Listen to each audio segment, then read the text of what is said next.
What has driven you to create one of the most iconic spectacles in North America, let alone Louisville? With all the productions that I've been involved with, the driving force has always been about fun. Right. And then the challenge to create the wonderment behind it. And that's just not on the grand shows. That goes right down if I'm doing a corporate meeting. Okay. You're looking for that creative input that's going to excite people, even at a boring meeting where we've got to get them excited and hold their attention for a presentation. Sure. Let's go back for a moment, because this is the 800-pound gorilla, the Thunder Over Louisville, and the interview is about you. But when was the moment? When was the genesis to see 1989? Maybe it was a little sooner than that, when you had a feeling, maybe it wasn't you, maybe it was a collective group of people, that you had this event, and that you may not have known it was going to grow to the epic scale that it is today. But what was kind of the beginning idea? If we go back to 27 years ago, we had been doing the They're Off Lunch and Entertainment section for that luncheon event.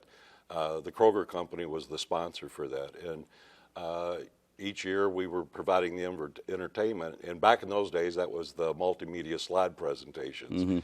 So each year it was, after we got done, it was like, okay, we got to take it up a notch. So that was always fun. So, but you know, by the time we were done inside the Galt House with that, it was dancing dancers and pyrotechnics. And, love it. And we were dropping things out of the ceiling. Well, it simply got to be where that next jump was, we've outgrown the inside of the Galt House. And I went to Ben Harper, who was the advertising manager at the Kroger Company at the time, and said, Ben, we've outgrown it if we're going to take it up a notch. Sure. What if we take it outside?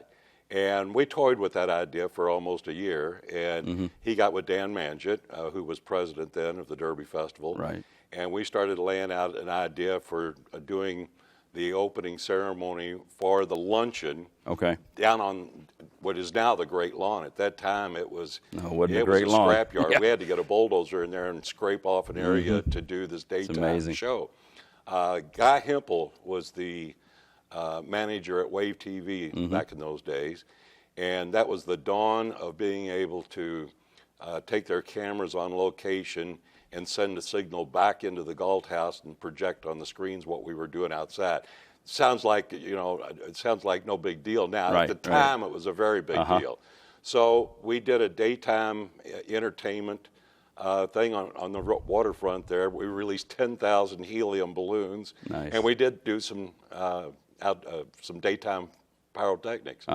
Following that, it went over so well that Ben went back to Dan and said, let's take this up a notch. And Dan said, well, let's take it over at the ballpark. So we went from there to the ballpark. And quite honestly, Kurt, I'll be the first one to admit, when we did the first Thunder Over Louisville at Freedom Hall, I had no idea that we were going to have another year at it. We were so excited about getting that one chance to do it on a grand scale that was the driving force. So as soon as that was over, it was like, we're out of space here because of the area that's required for fireworks. And then once you moved, it just... And then when it hit the river, that put us into the big time. What was the first year at the river, just for the audience? Well, let's see. Okay, quickly do the math. You'd have to go back 25 years. Okay. So I got you. That early 90s? Exactly. Exactly. Yes.